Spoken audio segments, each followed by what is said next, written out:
Hey YouTube, Coppersan here. Today we got hit by a sneak livestream from the MapleStory director and his team. There they explained the vision they have for MapleStory for 2023. So today we're checking out what's in store for the upcoming updates this year. The next bigger update will be on the 22nd of March, releasing the Pink Bean and Yeti classes again, which can only be played on a special server. Completing all their missions rewards a decent title, and playing both classes usually is pretty fun, at least in my opinion. There are some changes to the classes, with a new skill being added, and they can now enter the Arcane River. After reaching level 220, they will also get a special medal and a growth potion for your other characters. This update will also revamp the looks of the Dimensional Library and add a new book so Maples can replay stories they have seen before. In MapleStory Korea there also were some convenience improvements in this update that I expect we will get as well. Like your inner ability unlocking automatically once you hit level 50, no need to do that quest anymore, and the option to turn off auto buffing for your pets when you're in a town. And this update should also contain the new boss UI finally. And if we are getting that, we might also see some balance changes. For example, there was a small buff for heroes who use one-handed axes and paladins who use one-handed blunt weapons. Some smaller changes for mechanics, including one where you can continuously shoot missiles even when using other skills, you can just hold down the button. And Shade is going to get a big buff to Bomb Punch when fighting normal monsters. Arc is getting a small buff to their Abyssal Recall skill, and their Brilliant Restraint skill will get its cooldown lowered. Also, Zero's burst step is going to be improved and will have its action delay reduced. Then at the end of April, early May, we will get the anniversary update, the Moment Tree.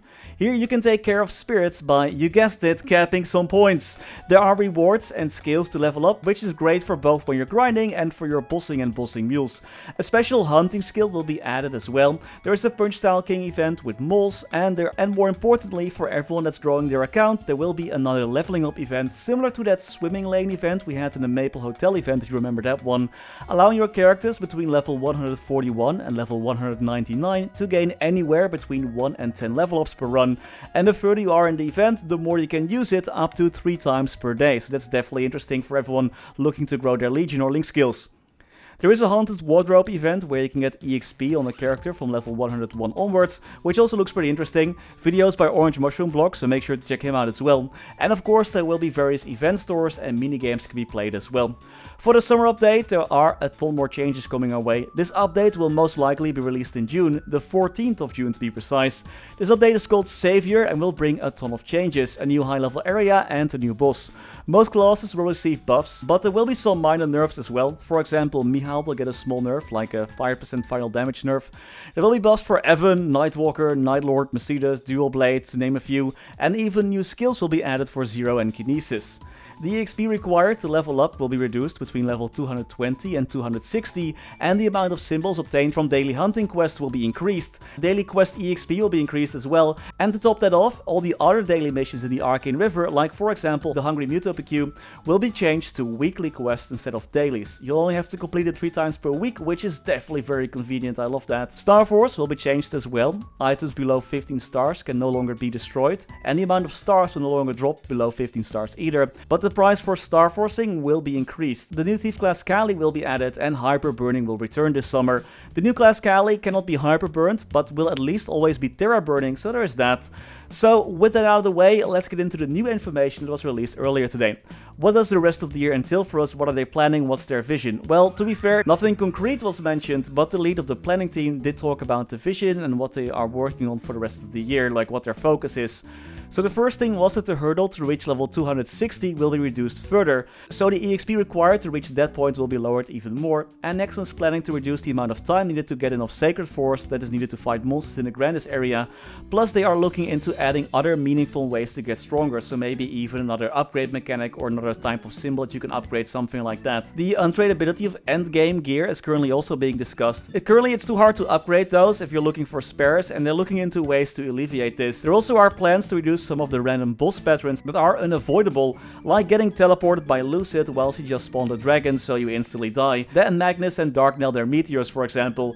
This change will most likely happen in March for MapleStory Korea, so that's in autumn for us if everything goes as planned. They also mentioned that events and content hasn't been tailored properly to the way progression works in Reboot, resulting in faster than intended progression in Reboot servers, and that going forward they will take into account the differences between the regular server and Reboot server more.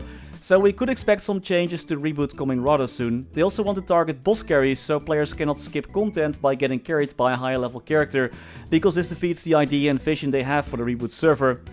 This does sound a lot like there are some plans to make things perhaps more expensive in Reboot. This wasn't said directly though, I guess they're still discussing it.